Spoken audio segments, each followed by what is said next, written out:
¿Qué tal, amigas, amigos? Nos da mucho gusto saludarles. Somos José María Álvarez y un servidor, Ricardo Marcos, y en este primer programa de A Dos Voces, pues vamos a hablar de algunas cosas interesantes, comenzando por la Sinfonía número 2 de Piotr Ilich Tchaikovsky, llamada La Pequeña Rusia. Pues antes que otra cosa, saludar a todos nuestros amigos, saludarte a ti, Ricardo, y pues en esta primera emisión de esta nueva aventura, Dos Voces, en donde pues vamos a hablar de muchas cosas musicales que seguramente serán del interés y también invitar a quienes nos están viendo y escuchando para que en su momento, si así lo gustan, pues nos hagan también sus sugerencias, si quieren que hablemos de algo en particular, y si quieren que pues abordemos algún compositor, algún género, obra, pues con mucho gusto lo haremos. En esta ocasión, como bien lo dices, Ricardo, pues se nos ocurrió hablar de Tchaikovsky, de este compositor ruso, nacido en 1840 y fallecido en 1893, su sinfonía número 2, que por alguna razón se titula La Pequeña Rusa o La Pequeña Rusia. Y pues que es una de las sinfonías, Ricardo, que no sé qué opines tú, que pues no se escucha tanto a diferencia de las sinfonías 4, 5 y 6, que históricamente son las sinfonías más escuchadas y de mayor éxito de Tchaikovsky. Se nos olvidan que está su primera sinfonía, Los Ensueños Invernales, que es una delicia de obra. Me Y encanta esa quizá la obra. más coja de todas es la 3, la polaca. No lo digo yo, a mí en lo personal no me agrada mucho, la escucho y me gusta, pero no me siento a escuchar la sinfonía polaca de Tchaikovsky. Sin embargo, la 2, dentro de este grupo de 1, 2 y 3, me parece la verdadera joya por su cantidad de temas fantásticos que tiene, su vigor rítmico en los movimientos, pues prácticamente 1, 3 y 4, y además el contenido del cual vamos a platicar ahora, que es la música de donde sacó Tchaikovsky la inspiración para escribir su sinfonía. Entonces, de eso creo que es lo que vamos a platicar. ¿A ti qué te provoca esta obra? Sabes que a mí me gusta mucho, José María, es una obra de estas que te capturan desde la niñez. Yo estoy seguro que muchas amigas, muchos amigos les gusta esta obra o se han acercado a ella. Además, hay muy buenas historias, José María. Recuerdo, por ejemplo, una gran anécdota que contaba eh, un periodista que en alguna época decidió hacer una especie como de artículo largo sobre Leonard Bernstein, y en algún momento le pidió al maestro, oiga, pues déjeme tocar algo para vivir la experiencia desde la orquesta. Y le dijo, bueno, toca el tam tam, que se escucha al final de la sinfonía. Precisamente hay un golpe de tam tam y hay que dejar que suene y ya después empieza la peroración final de ese cuarto movimiento. Y pues resulta que este periodista pues se equivoca y entra a destiempo, y al final de esa ejecución Leonard Bernstein va y le dice, arruinaste la pequeña Rusia. Pero como que Bernstein de alguna forma lo apreciaba y le dice, te doy otra oportunidad. Y finalmente, y te voy a dar una entrada especial que es indiscutible, en donde ahí le vas a pegar con todo a ese tam tam. Y así fue, y aparentemente ahí la sinfonía fue un éxito. Es una obra que está llena, José María, también de elementos folclóricos, y que por un lado eso le provocó por primera vez que el grupo de los 5, estos compositores nacionalistas rusos, pues lo comenzaran a respetar. En 1872 Tchaikovsky hizo una tocada ahí entre estos compositores, y aparentemente Rimsky-Korsakov y la esposa de Rimsky estaban muy contentos con la obra, ¿no? Entonces, de alguna forma creo que representa esa parte rusa de Tchaikovsky que a veces no se le respeta, porque tú sabes que siempre se le ha achacado como compositor académico, ¿no? Así es, y pues bueno, yo creo que lo importante de aquí es rescatar eso, el valor que tiene la música folclórica en ese momento histórico, en el siglo XIX, entre los compositores rusos, la escuela de Bohemia, por ejemplo, con Dvorak y con Smetana, pero en el caso peculiar de Tchaikovsky, que no perteneció al grupo de los cinco, sí, tenía todo su respeto y era como uno de los ejemplos a seguir, ¿no? Aunque no estaba dentro del grupo, era un gran ejemplo Tchaikovsky. Anotaste bien el año 1872, que es cuando este autor escribió su Sinfonía número 2, y es una época que él pasó, digamos que de verano, en una región en Ucrania. Él la pasó, digamos, de veraneo en Ucrania, en la región de Kamenka, y ahí fue donde empezó a recopilar diversos temas populares de esa región, de ese lugar geográfico que es Ucrania, y le dan forma prácticamente a toda la sinfonía. Especialmente hay cuatro piezas populares, una de ellas es Bajo la pequeña madre Volga, que es como una marcha nupcial y que escuchamos en el segundo movimiento de esta obra. Y también la utiliza en su ópera Undine, por cierto, que es, bueno, es una pieza un poco anterior, pero es un tema recurrente también en Tchaikovsky en estas dos piezas. Gira Rueca Mía, Vende el látigo y cómprame unas botas, y la grulla, que es la parte, digamos, final, la parte muy rítmica, muy alegre, muy vibrante, que es así como concluye esta pieza. El compositor ruso, digamos, de alguna forma, respetando y llevando a un nivel de las salas de concierto la música popular de los ucranianos. Creo que ahí es donde estamos empezando como a ligar una cosa con la otra. Hay una cosa rara aquí, ¿no, José María? A mí me parece muy ruso Tchaikovsky, no sé qué pienses tú. O sea, yo sé que para fines académicos siempre se le colocaba como académico, como formado en conservatorio, mientras que los cinco, Rimsky, Mussorgsky, Borodin, etcétera, pues habían sido formados de forma autodidacta o estudiando con Balakiriev, ¿no? Uh -huh. Y si uno escucha la música de estas dos facciones, pues lo único que podría yo decir es que la música de los cinco me parece a mí en lo personal más exótica, en el sentido a lo mejor ruso de la palabra, pero pues a mí me parece ruso tanto Tchaikovsky como ellos. No sé qué piensas al respecto. Sí, absolutamente. Creo que eh, podemos respirar, podemos sentir y fascinarnos con los colores y los aromas y los ritmos de la música de aquella región, que en algún momento sí está un poco circunscrita a lo que nosotros conocemos como Rusia, pero hay veces que nosotros pensamos que un compositor ucraniano es ruso nada más porque está cerquita de lo que geográficamente es Rusia.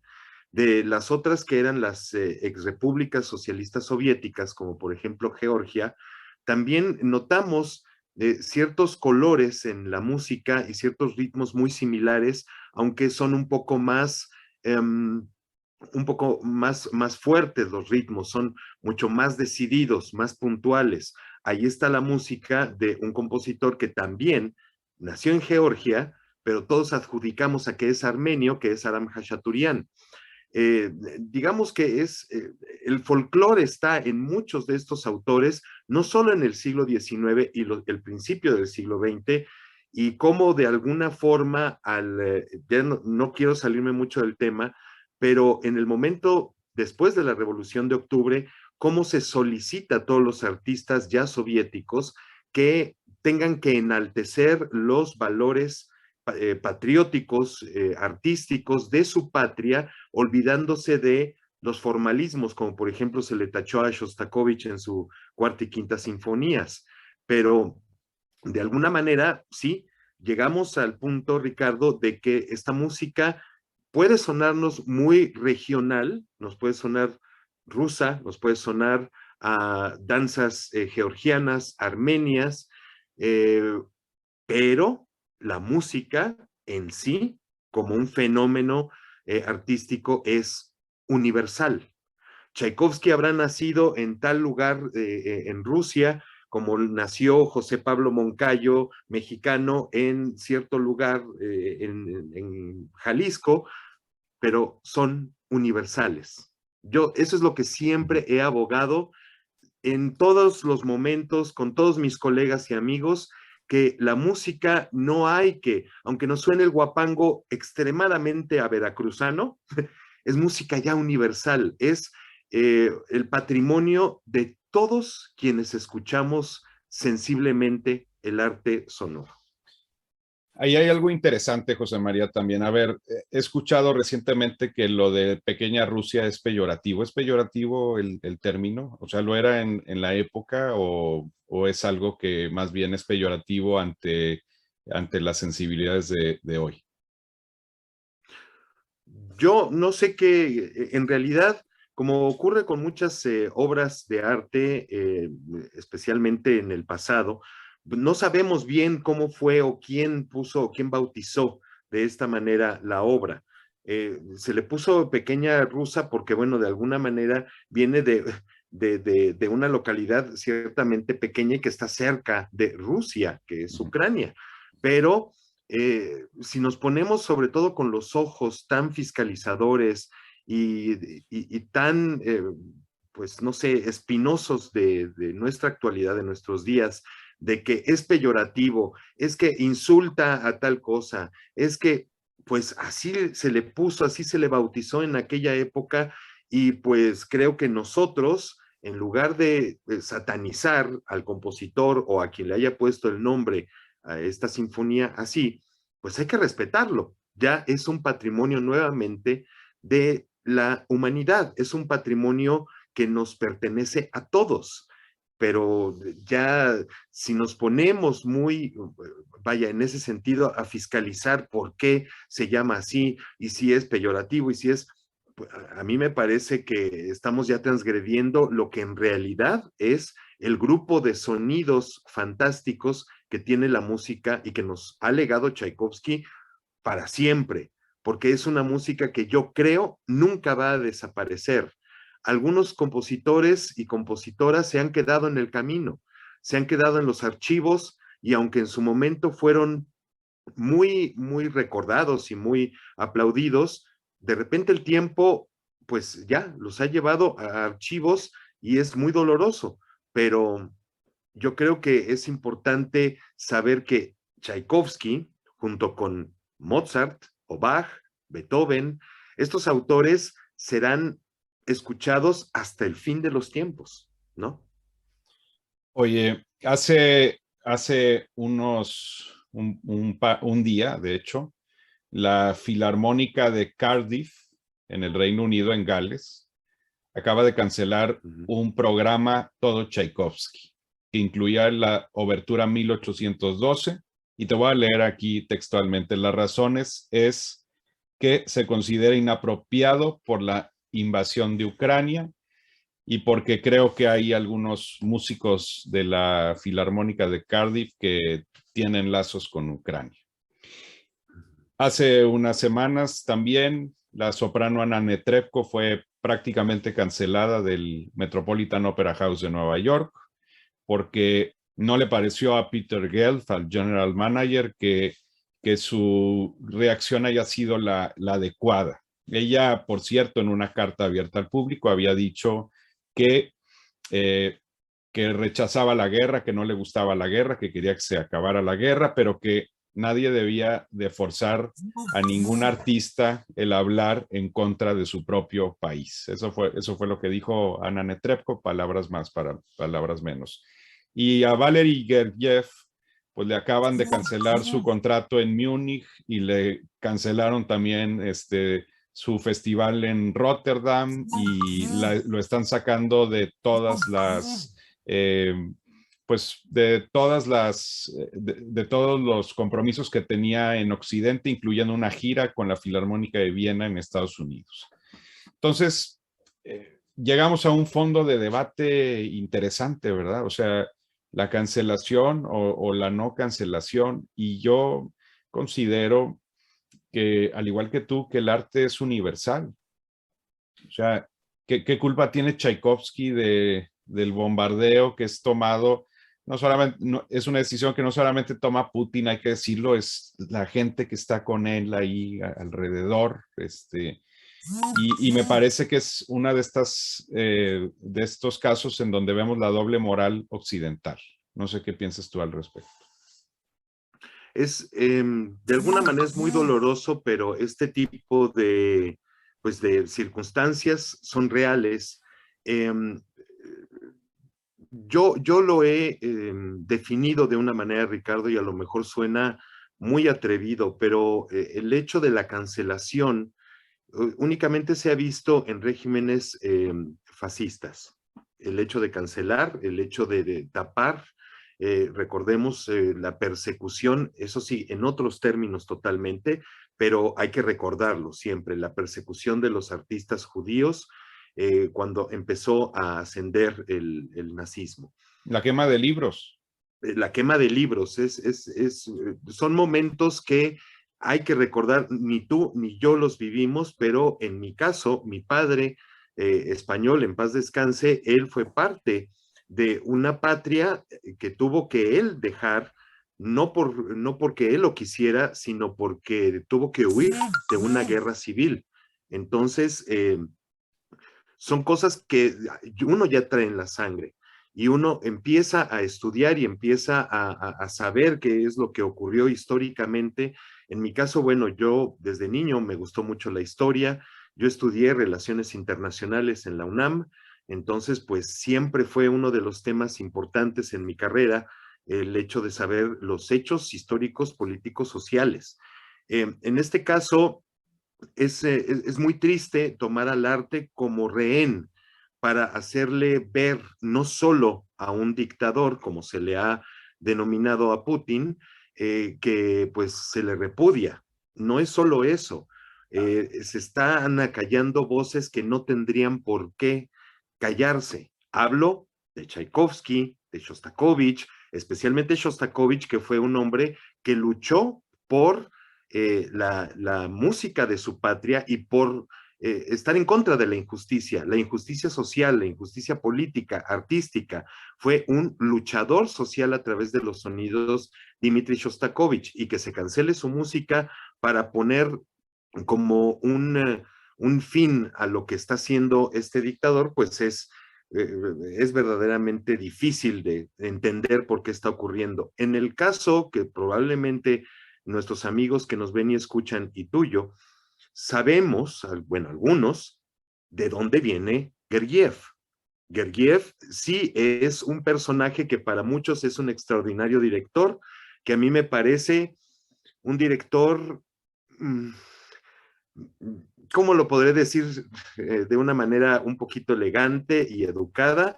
Es un director, pues, vaya, que lo hace bien y hace mucho repertorio, ha, por supuesto, sacado del Hace olvido mucho repertorio que no debería de hacer. que no debería de hacer, pero lo hace. exactamente, ha hecho muchas óperas que bueno, pues yo tengo ahí algunas, probablemente tú también, que he escuchado una vez en la vida, pero bueno, gracias a esos documentos sabemos de qué se trata, ¿no? Pero pues hay muchas historias atrás de Gergiev, hay muchas historias atrás de Denis Matsuev, el pianista que también cancelaron sus presentaciones con Viena, recientemente en Nueva York, y Netrebko, pues también. ¿Por qué? Nada más, no solo porque salgan en la foto con Putin, porque atrás de la foto hay mucha historia de todos estos personajes, de cómo también son instrumentos de alguna manera disfrazados con artista de lo que es el proceder de este hombre que es Vladimir Putin. Entonces, bueno, pues ese es el repudio especialmente porque, bueno, muchos han pedido que externen su opinión al respecto de lo que está pasando y que pues tomen una postura. Gergiev no lo ha querido hacer simplemente porque, porque tiene cola que le pisen, la verdad. Y yo, en el momento en que supe que Gergiev había sido cancelado con Viena, le cancelaron su contrato en Rotterdam, su manager le quitó el contrato, ya no tiene manager, ya no tiene orquestas, o sea, es una situación bastante difícil. No es de ahora, Ricardo, No, no, amigos, no, no es de no. ahora. A ver, el artista, José María, y lo estoy tomando el concepto de forma global. Yo sé que no todos los artistas, ha habido artistas valientes que estuvieron en contra de los regímenes autoritarios, o sea, y esos merecen un respeto muy especial. Pero también hubo muchos que bailaron con ese son, y como bien lo dices, no es nuevo. Furtwängler nunca abandonó Berlín en la época nazi. Ahora, hay una cierta complejidad, porque de eso a que Furtwängler hubiera sido una persona que de noche se iba a cazar a enemigos del régimen, etcétera, con una pistola, pues eso no es cierto. O sea, era un hombre que se dedicaba a su música y hay elementos ahí morales hacia uno y hacia el otro lado. Creo que mi posición tampoco no es la de la satanización absoluta de Gergiev, por ejemplo, independientemente que me guste o no algunas de las cosas que hace desde el punto de vista artístico. Pero lo interesante aquí es que yo sí creo que en casos como el de Gergiev, en donde hubo un silencio absoluto, ni siquiera ha salido a decir, oye, la guerra es una barbaridad, que es casi unánime este tipo de reclamo. Eh, Se quedó callado, pues sí creo que tienen el derecho las personas para decir, oye, te quiero o no te quiero como cliente. O sea, hay personas con las que yo no haría proyectos y con las que no haría negocios porque pues no son personas, pues vamos a decir, limpias o dentro de los estándares que Ricardo Marcos, considero. Pero también por el otro lado nos podemos ir a la cacería de brujas. En mi opinión, y es cierto lo que tú dices de Ana Netrebko, yo considero que sin embargo su respuesta fue una respuesta sensible. Hay quien dice, no me parece que haya sido sincera o no, pues eso no nos corresponde porque además le vamos a jugar a ser psicólogos, no podemos, lo único que tenemos entre nosotros son las palabras que vienen de las personas. Y si tomamos fidedignamente la palabra de Netrebko, pues dijo que la guerra le parece absurda y que tiene amigos ucranianos. ¿Qué quería Gelb? O sea, que renunciara a su nacionalidad. O sea, y me parece que también la doble moral, porque por otro lado, en su momento, cuando ha sido conveniente, pues Estados Unidos también ha hecho sus invasiones, ¿verdad? Así es. Eso es real. Entonces, ¿dónde queda, digamos, un punto medio que yo creo que a muchos nos preocupa también? Que quede muy claro, yo estoy totalmente en contra de la guerra ucraniana porque luego no nos vayan a colgar aquí santitos. Ujú. Pero de eso a la cancelación, a lo mejor de algunos artistas, porque en el caso de Gergiev, casi que diría yo, están en su derecho en cerrarle la puerta, ¿sí? Ujú. Y hay quien dice, bueno, son medidas de presión también, porque ya que no se puede uno meter en guerra porque se podría poner esto terrible, hay que ver por dónde se presiona, pues sí, pero también hay artistas que viven perfectamente de su arte. ¿Y qué culpa tiene Pushkin, Tolstoy? O sea, si nos vamos más allá incluso de los artistas vivos el día de hoy, ¿qué culpa tiene el arte, que es un arte universal? Ese es un punto que creo que es fundamental. Es un arte que ya trascendió las barreras nacionales, ¿no? Ujú. Sí, pues mira, Ricardo, coincidimos en eso y antes de que retomaras la palabra, justo iba yo a decir, no es de hoy lo de Gergiev. Durante muchos años, prácticamente más de 15 años, desde hace más de 15 años, 20 años, cada vez que llega Gergiev a Nueva York a dirigir en Lincoln Center o en Carnegie Hall, ¿qué es lo que ocurre? Hay protestas. Hay protestas de gente que además lleva pancartas que dicen asesino. Por algo será. A mí no me consta. Sí sé mucho de la historia secreta de Gergiev, que es verdaderamente angustiante darte cuenta de cómo, bueno, como un artista, bueno, pues sí, todos tenemos un lado oscuro, pero cómo de alguna manera se presenta como inmaculado, teniendo un pasado y presente que son muy, muy, pues muy difíciles, son muy difíciles para la humanidad, pero ahí está la realidad, o sea, la gente lleva ese tipo de carteles afuera de los conciertos y ha dirigido y con muchas revueltas afuera, pero hay antecedentes, entonces no es simplemente, he leído muchas publicaciones como ocurre ahora en las redes sociales, en donde todos opinan o todos opinamos al respecto.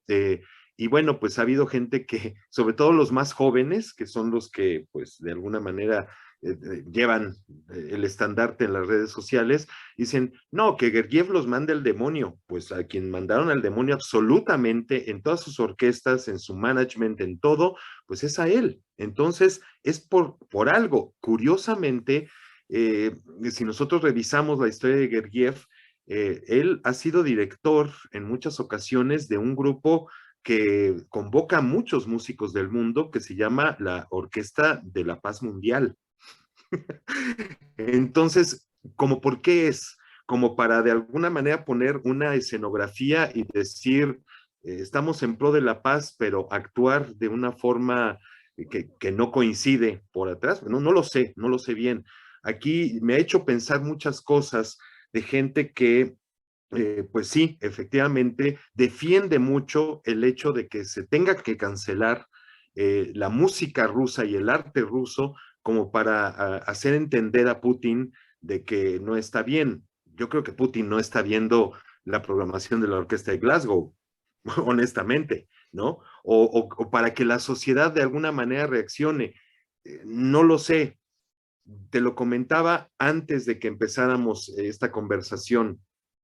Hay un instrumento internacional, pero que localistamente se ha armado para ser artísticamente una herramienta política en el exterior de ese país y cuyo director principal, que es ahora director de una casa de ópera en Europa y de una orquesta importantísima en los Estados Unidos, también es cómplice de un régimen dictatorial en Latinoamérica.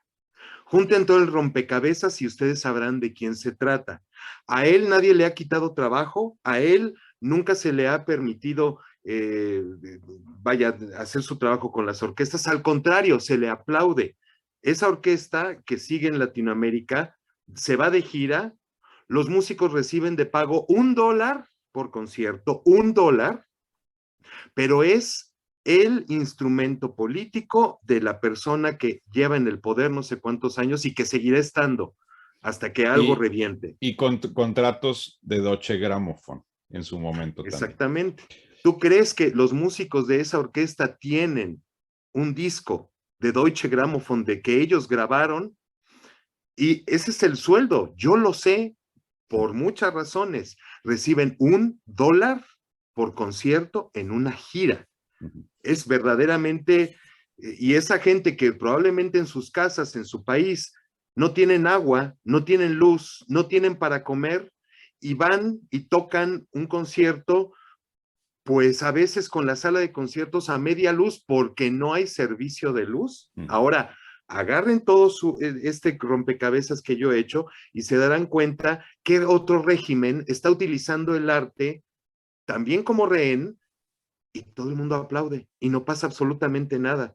Ahora, lo que yo te quiero decir, Ricardo, es qué curioso que cuando vienen las guerras, cuando viene, por ejemplo, la pandemia que estamos viviendo, los momentos más difíciles de la humanidad, lo que nos ha salvado es el arte, nos salva la música, nos salva el espíritu, nos salva la sensibilidad. Pero es lo primero que los líderes toman como rehén, como presión social para tratar de acallar o determinar los movimientos armados como este.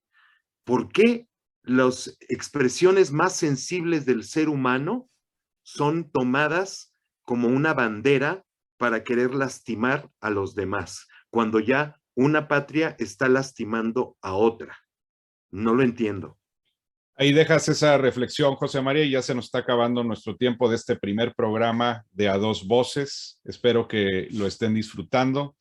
Y pues, a ver, José María, una recomendación tuya de La Pequeña Rusia. Cerremos con música. Como tú bien dijiste, las artes están por encima de las cosas. Esta pequeña Rusia ha sido grabada muchas veces. A mí particularmente hay dos versiones que las tengo muy cercanas. Una es con la Orquesta Filarmonía y la batuta de Ricardo Muti. Ese set de las sinfonías completas de Tchaikovsky con Muti realmente son de primera, y Muti es un director que ese tipo de repertorio lo hace muy bien. Y tengo una versión también con la nueva Filarmonía, por cierto, y Claudio Abbado, una versión de los 60, si mal no recuerdo, de esa etapa, digamos, todavía juvenil de Abbado, en Deutsche Grammophon. Así que, en mi opinión, ahí tienen dos de mis versiones favoritas de esta sinfonía. Se los vamos a dejar en una lista de Spotify que vamos a tener ya abierta, porque en cada programa vamos a hablar de música también y hacer recomendaciones. La tuya, ahora sí, José María. Claro, hablaste de Abbado, y si hay alguien que de repente se encuentre por ahí, Abbado y Chicago huyan de esas versiones. Abbado era un gran director, pero esa colección de Tchaikovsky con Chicago en Sony es verdaderamente horrible. Rápidamente, la personal, solo voy a decir una, y que es ciertamente reciente, de hace unos cuantos años, es la Filarmónica Real de Liverpool con Vasily Petrenko en la dirección, que se me hace, tanto orquesta como director, hacen un trabajo en Tchaikovsky verdaderamente espectacular, así que los invito también a que la busquen. Por cierto, Petrenko fue de los que ha reclamado la guerra contra Ucrania, hay que decir. Así es, y de hecho creo que dejó su puesto. Él ya tenía una orquesta en Moscú, junto con la Royal Philharmonic en Londres, y decidió también irse de Moscú. Así que, pues, aplausos también a Petrenko, a quienes de alguna manera, pues hay que luchar de nuestra parte, pero hay que luchar con lo más valioso, con la cabeza fría y con el corazón y con el alma, de alguna manera inspirar a los demás. Nuevamente, no a la violencia, pero no está en todos nosotros, aunque digamos está muy lejos, no, está en nosotros promover el no ser violentos, el ser pacíficos, el ser hermanos, porque eso es lo que somos a pesar de las latitudes. Amigas, amigos, gracias por haber sintonizado esta primera emisión. Déjenos sus comentarios, son muy importantes para nosotros, sobre todo pues que estamos arrancando este proyecto. Y si quieren, si tienen temas que quieran sugerir, pues son bienvenidos. Iremos construyendo, creo yo, una calendarización muy interesante para ustedes. Muchas gracias, José María, un placer.